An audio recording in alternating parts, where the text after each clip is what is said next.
আমরা এই বাংলাদেশকে ফ্যাসিস্টদের আস্তানা করতে দেব না, এটা আমাদের অঙ্গীকার। আমরা এই বাংলাদেশকে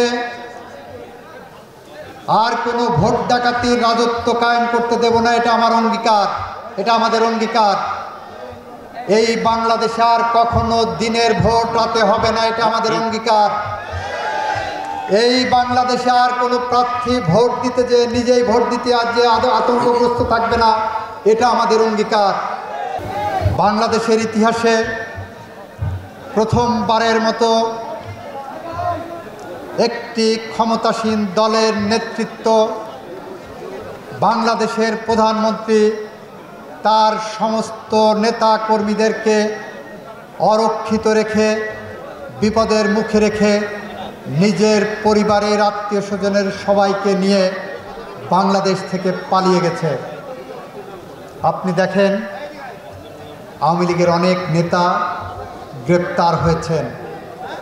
অনেকেই বলছেন, কামাল মজুমদার সাহেব নাকি বলেছেন আমি আর জীবনে আওয়ামী লীগ করব না।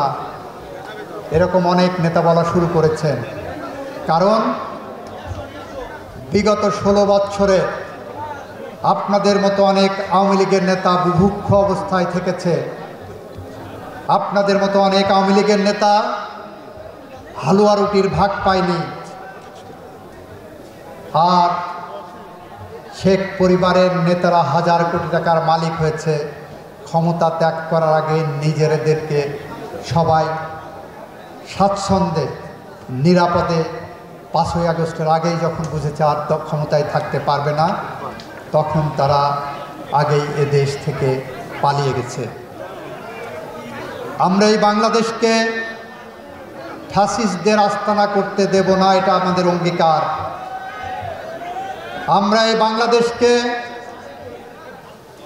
আর কোনো ভোট ডাকাতির রাজত্ব কায়েম করতে দেব না, এটা আমার অঙ্গীকার, এটা আমাদের অঙ্গীকার। এই বাংলাদেশে আর কখনো দিনের ভোট রাতে হবে না, এটা আমাদের অঙ্গীকার। এই বাংলাদেশে আর কোনো প্রার্থী ভোট দিতে যে নিজেই ভোট দিতে আর যে আতঙ্কগ্রস্ত থাকবে না, এটা আমাদের অঙ্গীকার।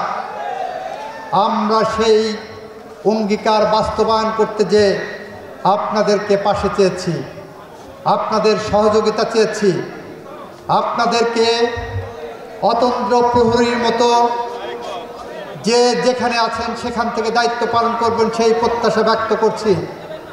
এই কথা বলে আগামী দিনে আপনার ভোটের অধিকার ফিরিয়ে দেওয়ার জন্য, আপনার গণতান্ত্রিক মূল্যবোধকে ফিরিয়ে দেওয়ার জন্য, আপনার কথা বলার স্বাধীনতা নিশ্চিত করার জন্য যে কোনো সংগ্রামে আমি আপনাদের পাশে থাকব, এই কথা ব্যক্ত করে আমি আমার কথা শেষ করছি।